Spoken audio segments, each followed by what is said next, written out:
So you just opened a can of worms and inspired me to rant about one of my biggest gripes with the Twilight films. It's not my number one gripe because, as you all know, and if you don't know, you should know that my number one gripe with the Twilight films is the fact that they filmed the Jacob and Bella future vision from Eclipse, cut it from the film, and never released the footage, like not even as a deleted scene, and that is something I will have to remind you all about until I get to see it. I am once again asking for the footage to be released. Thank you. Anyway, one of my biggest gripes with the Twilight films is that after the first one, the Twilight vampires, the sparkly vampires, literally just stop sparkling. And the truth is, I love that the Twilight vampires sparkle. Like, I'm not even kidding you. It's one of my favorite things about Twilight. It's one of my favorite things about the vampires. And I love the way that Edward's sparkles look in the first movie. And I'm not even kidding. Like, I don't care. New Moon, I don't really have any complaints because who even cares about Dusty in this movie? He's not really relevant. And when we did see his sparkles, like in Bella's dream, I thought they were beautiful and looked perfect. New Moon gets all the flowers from me always. So that didn't really bother me. But then we get to Eclipse, where we're out in broad daylight. Like, Eclipse is just such a sunny film,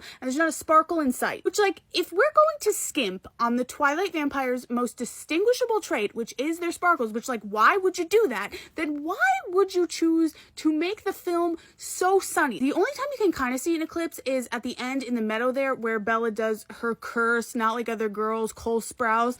I'm weird. I don't fit in speech as, like, the bane of my existence, and you can kind of see, like, a little shimmery sheen. And in Breaking Dawn, which is what you mentioned in your comment, you're absolutely right. We're out here in the tropics and there's barely anything. The only thing you can kind of see is in this scene, there's like a little bit of like a shimmery sheen. And this is a scene where glitter bags should be glittering, like it should be blinding. This should be the skin of a killer bell, and it was not. It was not giving blinding. It was not giving dazzling. It was not giving like diamonds. It was not giving Fenty. It was giving like a very subtle shimmering sheen from like maybe CoverGirl, like subtle highlight. Like that's what it was giving.